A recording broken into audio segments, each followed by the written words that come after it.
Now, when I came up with the idea for this little piece here, I was thinking back to the first Avengers film, where the whole team is getting together in the streets of New York, about to take on the alien army that's invading from the space portal high above the city. And, you know, I always love the part before Hulk jumps into action. Captain America's giving everybody orders, telling them what to do, because that's what he does. He's like kind of like the leader of the group. And then he basically just says, "Now Hulk, smash." And then he goes into action. So that's kind of where I came up with the idea for this piece here. And with the inking, I'm doing this in Autodesk Sketchbook. And inking does take a little bit of practice to really get the hang of it. Now, when I first started inking my work, I actually used to do it in Photoshop. And this was like back in 2014, but I had a much older version of Photoshop back then, and the inking pen wasn't the best. When I say it wasn't the best, I mean the quality was very shaky. You know, I couldn't produce nice, smooth, flowing lines because of the software was much older. But I've actually now upgraded to the 2017 version of Photoshop, and there the inking pen's actually much better. But, you know, Autodesk Sketchbook will always be my go-to software for inking. And now, as you can see here, when I ink my sketch, I like to vary my line weight.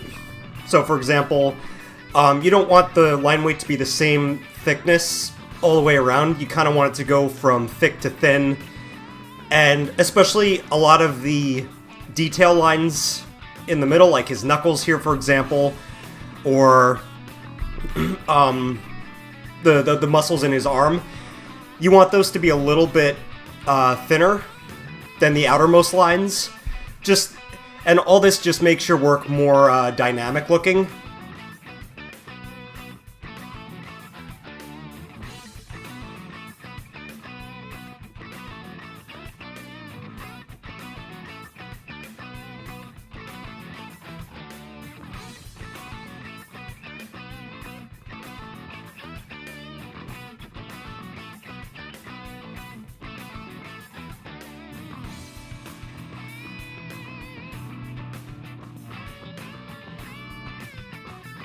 Also, when it comes to inking any piece of artwork, there's really no one place you must start with. Like, oh, you have to start with the face, or the eyes, or his biceps. You know, you can really, choose any point in the drawing to start inking. And then, this is just the way I work, but, I'll start inking one part, like, say, his shoulder, for example, and then I'll just switch to something else, like I'll go down to his leg, or his back hand, or his hair. It just really all depends on how you work. Everybody's different. Everybody has their own little process or steps that they like to follow when it comes to completing ink work for a drawing. So that's just what I like to do.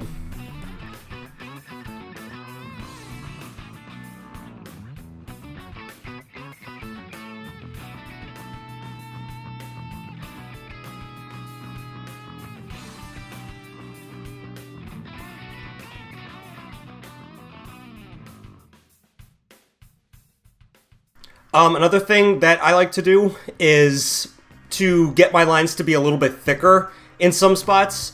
I like to actually go over that part of the sketch multiple times to get the lines at the right thickness or the way I want. And, like I said before, you can just vary the line weight and just make sure your lines are really smooth flowing. And this, like I said, takes a little bit of practice, but once you really get the hang of it, and once you've found a good drawing software and the right tablet that works for you, after a while, this will just become second nature, and you'll just be able to sort of fly right through it, and it'll seem pretty effortless.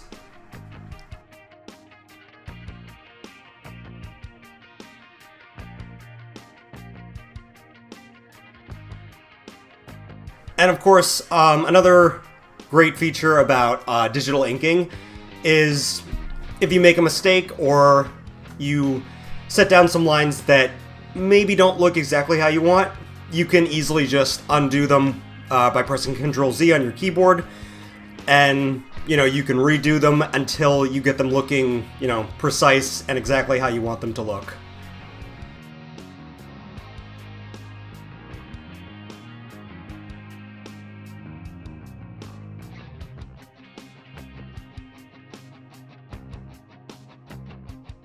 For this piece, I also chose to go with the classic look for both these characters, because I feel like a lot of my work, I'm always looking at the movie reference to draw from, and I feel I don't draw enough in my characters based on like the classic comic book look that we all know.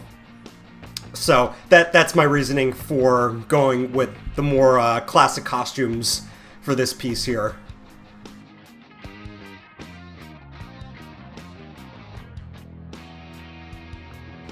Typically now, before I start inking a sketch, before that step even comes into play, I'll usually go through a round or two of just refining the lines with the pencil tool before I actually go in with the inking pen, because the way I work is I like to have clear, precise guidelines. If I just had the really rough starting point, like the rough sketch that I start with, for me it's just a little harder to know exactly where everything's supposed to go, especially when I'm going in with the inking pen to really clean everything up before the color comes into play. And now here on Cap's shield, on the sketch I had the bullets ricocheting off the surface, but those bullet effects, that's something I like to add later on in Photoshop on its own layer. So in this case, I'm not going to ink those, I'm just going to ink the shield, and then later on in Photoshop, I'm going to go in and add those effects in, and it's going to look a little bit cooler than, having the bullets be outlined in ink.